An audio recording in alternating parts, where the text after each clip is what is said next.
Hey, what's up, guys? We're back again. A little Uncommon Man podcast time. And I want to go ahead and let the main man take us home. Welcome back, everybody, to another episode of the Uncommon Man podcast. Real quick before we get into this, follow us on our social media platforms, YouTube and Twitter. Like, share, subscribe. Tonight is going to be a sports talk night. We're just going to sit back. A lot of information out there. A lot of things have been going on over the past few weeks, and we're going to just let the bullets fly, everything off the top of the dome. So, Mike, I'm pretty sure you heard today, The Rock and Partner Group. Right. Well, I don't know if it's official. I guess we can say buying the XFL, which personally, in my opinion, I think is fucking great. I think it's one of the best things that could have happened so far. Personally, everybody was really digging and everybody was really liking the XFL. I thought it was a great proving ground. I thought it was a great developmental league. I think everybody, as far as the fans, was pretty disheartened when it kind of went under, but now it's coming back. XFL coming back. Yeah, it's kind of cool. The other thing that's kind of wild about it, too, is you look at, like, The Rock. His claim to fame and his rise to prominence was because of, underneath Vince McMahon. So I'm curious if that was, like, his motivating factor as to why he went ahead and bought the XFL. Like, if he truly sees that there's a good future there. Because, we all did. We were all pretty excited with it. The couple teams that they had going. PJ Walker, that guy was phenomenal, dude. There's a lot of people who basically, if they get the opportunity next season, they pretty much got shafted this year with the preseason. So, that could be their opportunity to make a roster next year for the NFL if they want to. Right. And that was kind of my thought process, was a lot of people not even making it to the even training camp or even the first preseason games.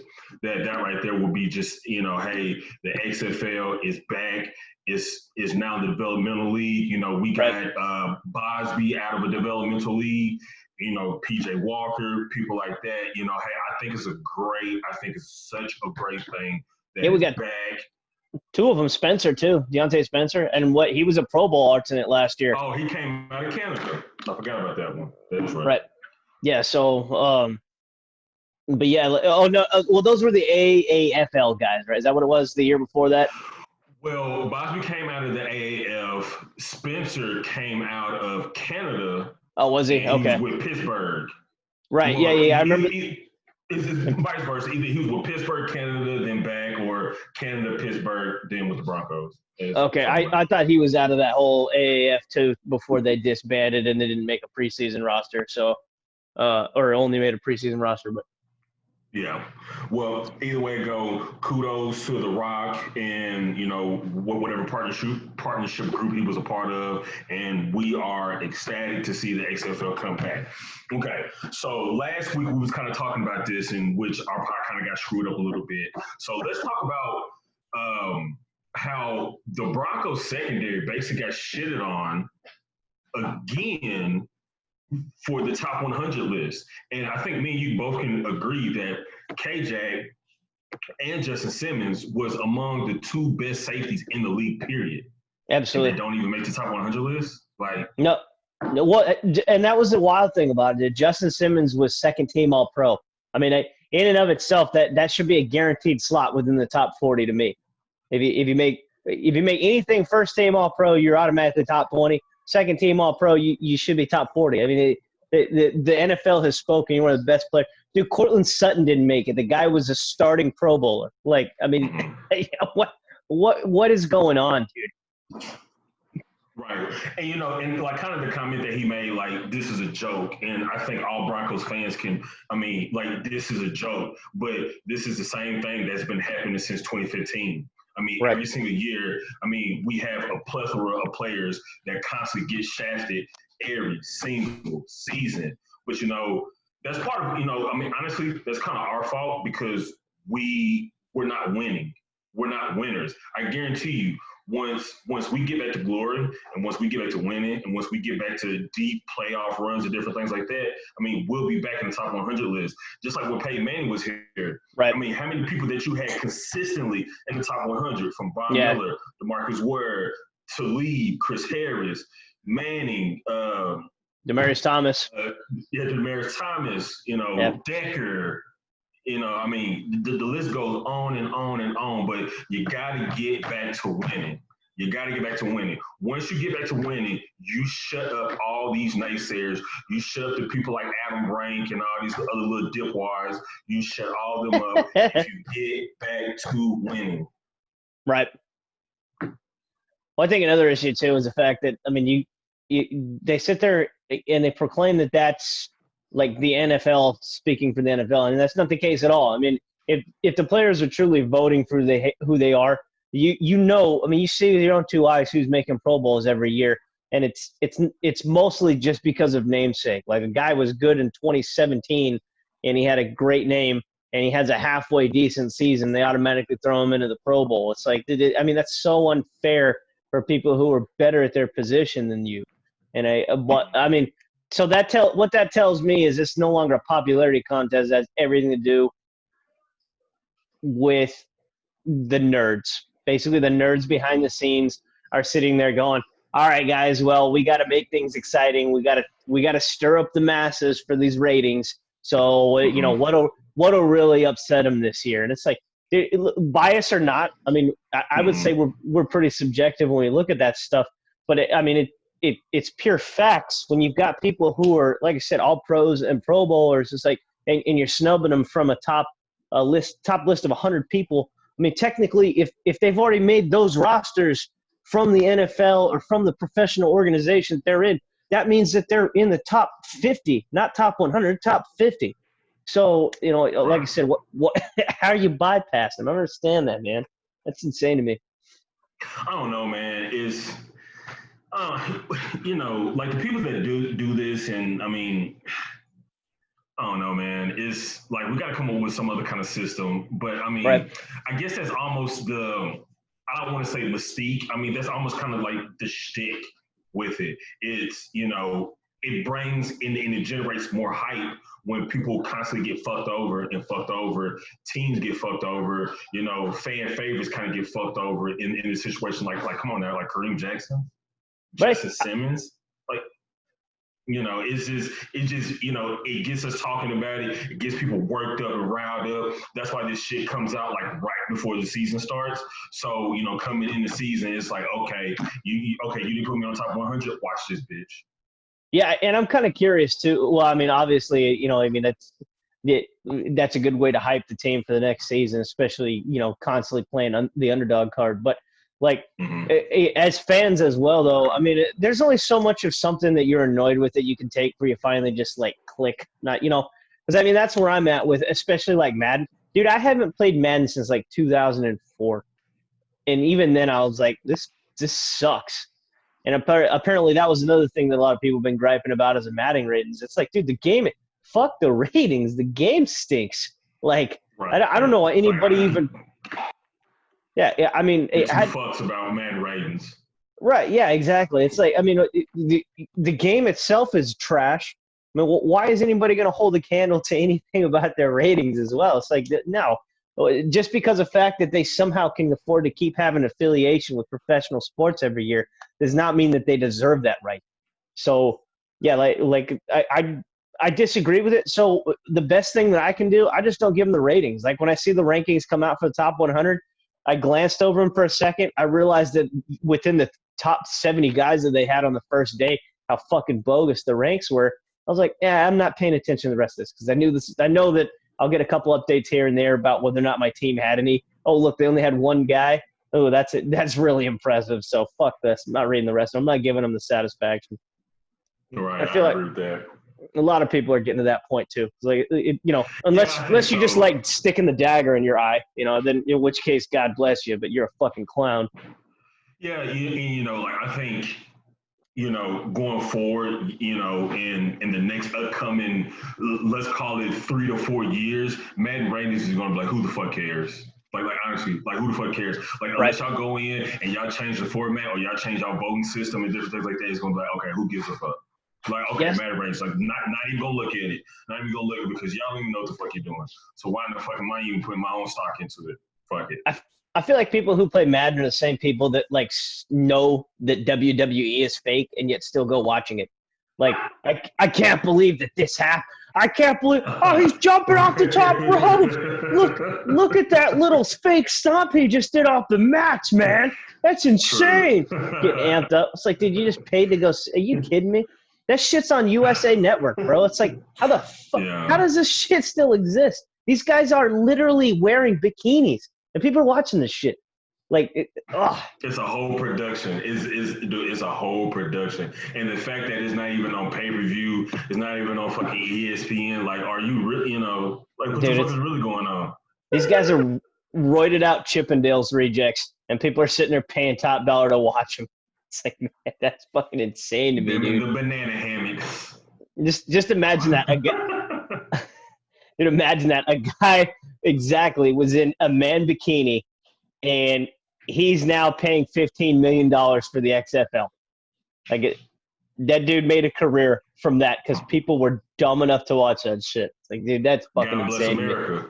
God bless America. Because only in America can you go from college football player to a fucking Chippendale. I mean, because that's literally what it was. I mean, because he had the little Jerry curl scoop, in the fucking middle. Do you smell what the Rock is cooking? One of the most fucking corny lines ever in history.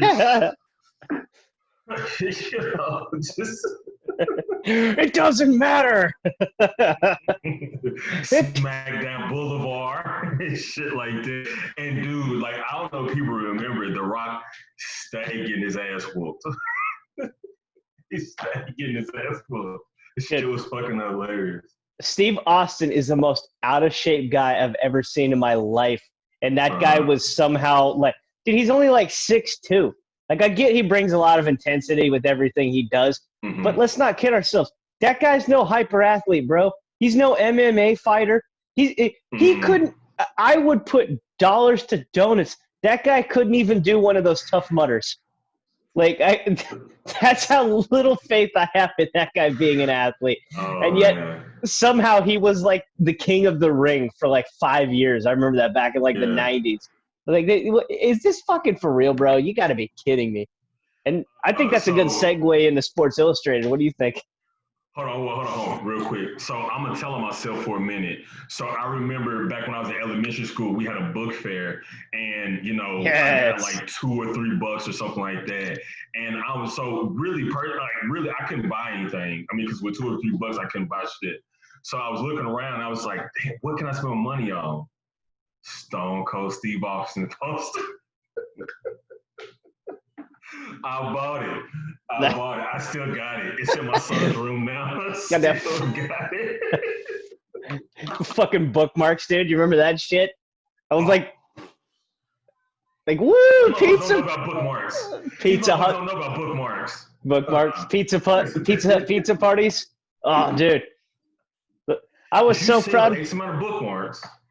Dude, I was so proud. Or read them. Remember, you get a little pin every single time, and then like once you get the whole button done, you basically like a little personal pan pizza that you could throw back in one bite. So, but you were so proud to turn that motherfucker in because you're like, look at me, dude. I'm contributing to child obesity. Thanks for letting me read. So that was my little. So I guess that's like my embarrassment moment or whatever. But who gives a fuck? So let's segue into this Sports Illustrated. Now, personally, I don't know much about it. I think you were the first one that caught wind of it, and you kind of just filled me in on it. So fill the fans in on what's going on.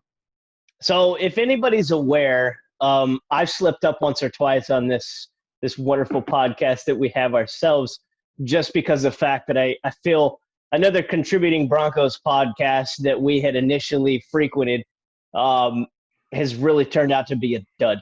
Because we were expecting these guys when they first started out, technologically they didn't have like Zoom meetings or whatever, so they were just sitting around doing a podcast talking about the team, which we were cool with. Well, then they started actually putting visualizations on what the characters look like, and it's really, really hard to take those types of people serious. So you start making those judgments. That is what it is. Oh, Lord. But what really pisses you off is Sports Illustrated used to be the cat's ass. I mean, we're just talking about like back in the 90s, we're sitting there talking about book fairs and shit. I don't know about you, dude. I remember when we used to go into the magazine racks at like Walmart or something like that and go pick up the latest issue of Sports Illustrated. Yeah. Dude, I mean, all the good stuff back in the day, like, Drew Brees, Tom Brady, Drew Bledsoe. I remember Drew Bledsoe being on this cover of Sports Illustrated for kids. That was another really cool magazine they had going. Now you see there's an update that comes across for your insert team here, and then you see that it's some sort of article from Sports Illustrated, and you click on it. It ends up being an article from some bum, and then you're like, oh, okay, and they'll have like a little picture or a clip of the video. And you're like, oh, cool, okay, well, this must be what they're talking about, like indicating that it's from the actual team. And you click on it, and it instantaneously segues you over to the Sports Illustrated page. It's like, well, what the fuck is this clickbait bullshit? Like, I wanted to watch the video you have on here, not go to your dumb website so that way you guys could get fucking ratings. Like, this is crap, man. What happened? You guys used to at least have a little integrity, some journalistic integrity and some pride with this. But now you guys are just all about numbers. It's not even good reading anymore. It's garbage. And these dudes, they can't get in one-on-one with these professional athletes anymore. Like ESPN holds some of the clowns from ESPN. They seem to have a lot more pull with the athletes than any of the Sports Illustrated guys.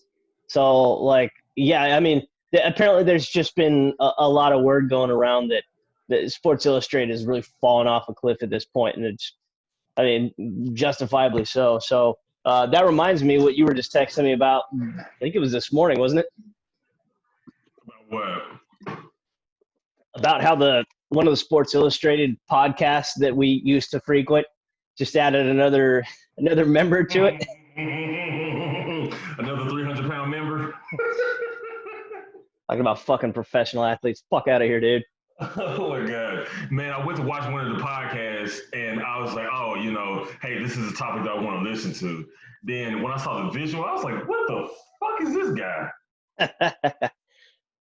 What the fuck is like?"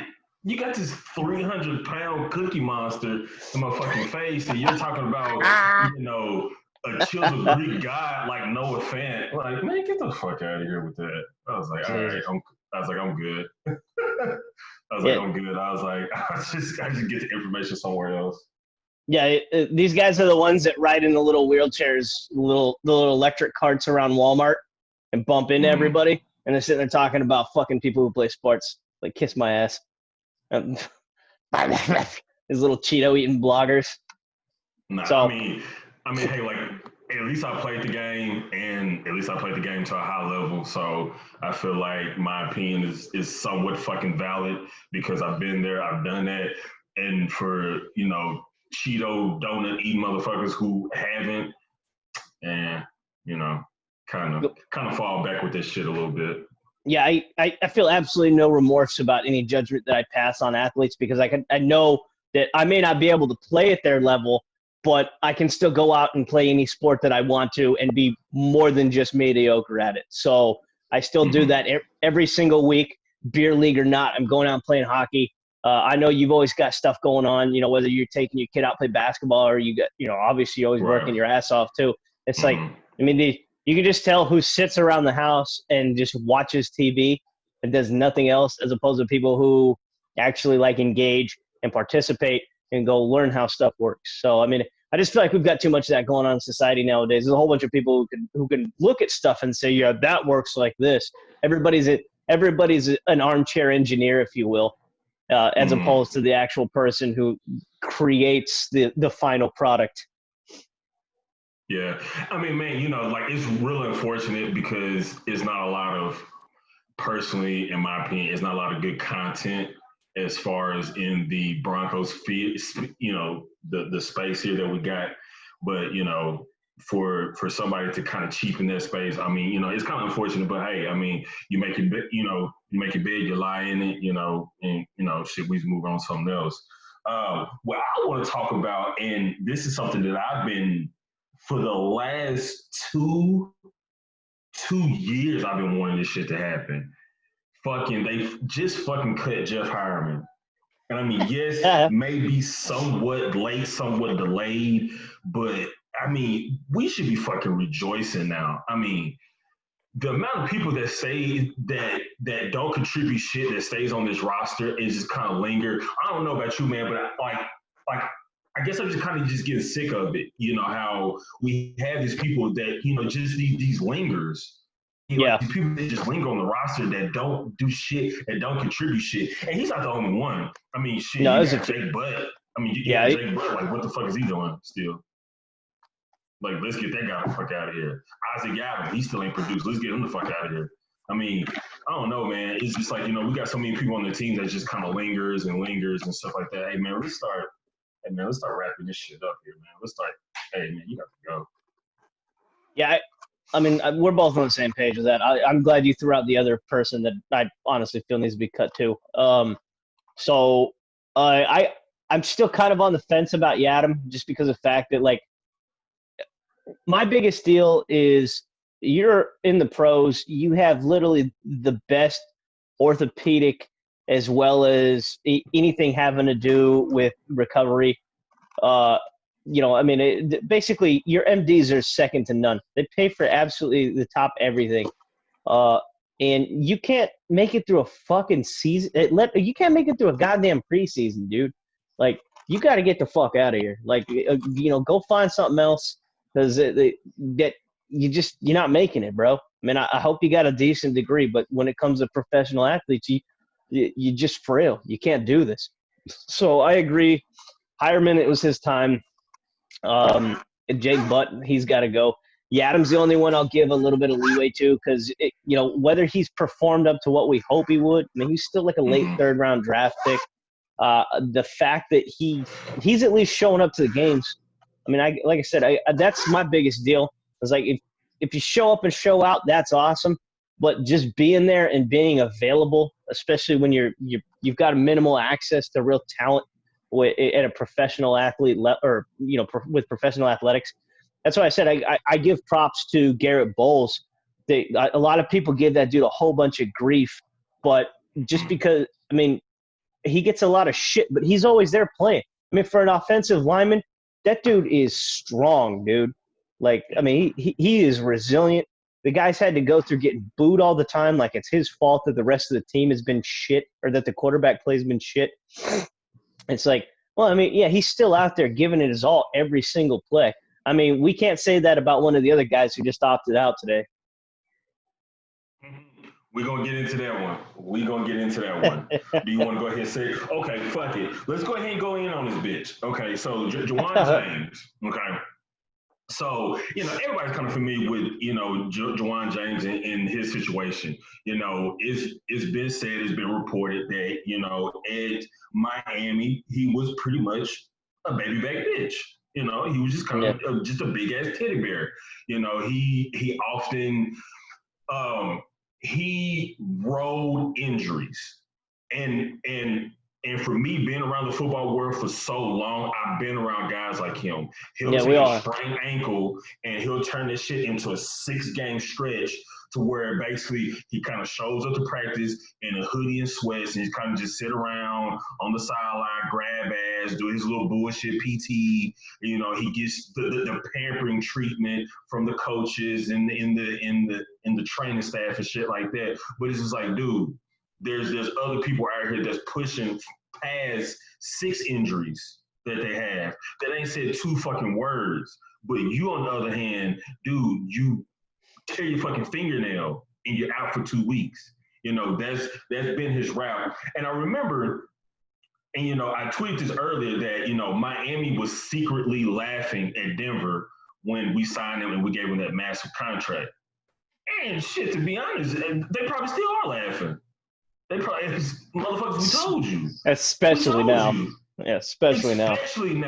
Man, This dude, I mean, come on, man. Let's be honest here, man. This guy opted out. You are a starting right tackle. John Elway has put together an offense that can go out there and just light up the NFL. And my man, you gonna opt out, right? I mean, you gonna opt out before you even make it to fucking training camp? I mean, come on, man. And that was funny what you what you tweeted earlier. Hell, he opted out last season. That was funny as shit. Dude, it's just so unfortunate, man. It's just so unfortunate. Like, you know, not to say that it's just going to derail our whole offense, but at the same time, like, I feel like Drew Lock, with him being his right tackle and him being a right-handed thrower, is not as bad as if you left tackle go down. But I mean, we saw what happened when you don't have a valuable right tackle in the game. I mean, shit, we saw Elijah Wilkinson in there just getting his bell rocked every other fucking play. You know, he's playing right tackle. I mean, so it's just unfortunate. And like I say, I don't think it's going to derail us or stop us, but it's not helping. No. Dude. What can you – dude, you know who put it perfectly to me was Martellus Bennett. You remember that? What's that? So they interviewed Martellus Bennett, and he was there with Michael Bennett, and they were talking about it was I think it's probably been like 7 years now. He had that scrum with their first round draft pick when the kid grabbed his face mask and then like yanked him down or whatever. Just fucking did some ridiculous shit during training camp, and Martellus Bennett just pile drove him, dude, just destroyed him, and then was standing over him. And so they were doing the interview about what happened because Martellus Bennett ended up getting the 6-day suspension from the team. And I guess when they called him up, that was pretty much when he pretty much like tapped out with the Bears organization. Because he said the reason that you guys stink is because you hired a bunch of bitches. The team's full of a bunch of bitches. And that's exactly what Juwan James is, dude. That guy has got no heart. That's what it comes down to. You got the rest of this team completely buying in, knowing there's a golden opportunity this season, and the gates are opening for this team to go to the Stanley. The fuck, I got hockey on the brain. Go to the Super Bowl. Reload there. Going to the Super Bowl, and the guy opts out. 2 days before he's required to. And it's like, yeah, I mean, he only gets paid. He's getting paid like $450,000, and then his contract reloads for next year. But it's like, fuck your kid, dude. I mean, I hate to break this to you. Like, we've all got problems going on. Dude, the rest of the world is enduring the same thing that you are, and I'm not going to sit here and play social justice warrior saying I'm proud of you for doing this shit. It's like there's so many people with harder lives than you are right now going out every single day and putting it on the line. And you only have one fucking job, bro. That's to make it through 16 games. And then you get 4 months off. Like, fuck out of here, dude. Like, I feel no compassion for you. I mean, why don't you give me $250,000 of that, because I've had to sit at home for some of this bullshit too. Like, no, I don't know. This whole thing, I'm tired of it, bro. I don't feel any. I feel no compassion for this guy. So, you know, fuck him. I hope they kick him off the team. Yeah, you know, and we kind of said this earlier. I think that's a wake up call. Like, I think that's a straight up wake up call from the Denver Broncos. When you go into this offseason, right tackle should be top of the fucking list. You cannot depend on this dude. Period. You can't depend on him. And you are fooling yourself if you think that, hey, we can't, you know, hey, this was just, you know, one of those things, you know, we'll give him another chance. Bullshit. If you don't go into this offseason with right tackle at the top of your list as one of your top needs, I mean, come on, man, we're fooling ourselves. This dude is not, I mean, come on, man, let's be honest, man. This dude is not long for the Broncos. I mean, straight up. Like, dude, you're an outsider. You wasn't drafted here. We picked you up. Like, right. Dude, like, you're not long for the Broncos. Like, I can't see this dude staying here 3-4 years tops. No, I mean, a lot of people didn't even want him in the first place. So, and it's like, I mean, I know it came a little bit abrupt early about when I said fuck his kid. That's not specifically what I meant. I'm just talking about this guy. He has a track record of this shit, which is what we've been impressing upon since the beginning. So it's like, Like it's just one excuse after another, dude. And that, like I said, I mean, it's when enough is enough, bro. I mean, if you got your money, that's fine. You know, take your ball and go home. The fuck off my team. Like you're just gonna be a distraction from this point forward. Nobody really has any trust in you. So, you know, I mean, see ya. Adios, bro. Like I said, I'm not gonna sit here and fluff your dick. Like you got your time, you got your paycheck, fuck out of here. So but yeah, I mean otherwise that's pretty much all the updates we got going on right now.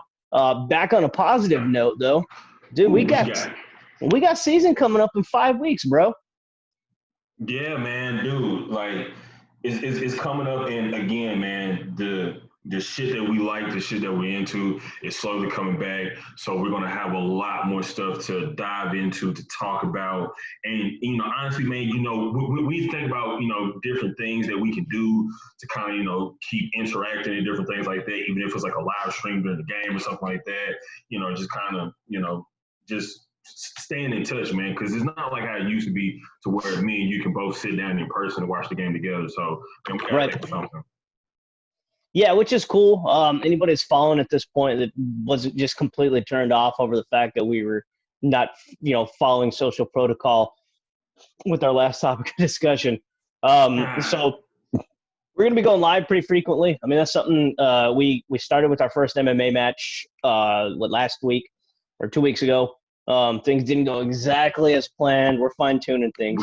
Ding. But hey, lessons learned, though. Lessons learned. Hey, that was our first live stream, and right. Like we call it a little boo-boo, from YouTube. But hey, it's all good. So next time going forward, we kind of, we'll be a lot smarter about that for sure. Right, and we're going to make sure to keep everybody apprised, because anybody that's still following this specific section obviously is going to be involving our beloved Broncos. We also, too, have a segment coming up regarding the Colorado Avalanche, if anybody's keeping tabs. Like I said, we are a pretty diverse athletics group with this podcast, and we enjoy all sports. So a couple of the Colorado teams are doing really well. The Avalanche, they've got a damn good shot at going to the Stanley Cup, and we're going to go ahead and do some in-depth conversation with another Avs fan in the next week or so. So that'll pretty much about wrap up the Denver session for today. For sure, for sure. Well, hey, man, it's been good chatting with y'all about sports, and be on the lookout for more pods to come. Absolutely, guys. All right, buddy. We'll check out, and we'll catch up with all you guys later, okay? Make sure, follow us on Twitter, Uncommon Man Pod, or UCM Pod is another way to look us up. And there's no way you can't see our beaming faces Yes, right there in the profile picture. Other thing is, make sure you hit like and subscribe, comment in the section below.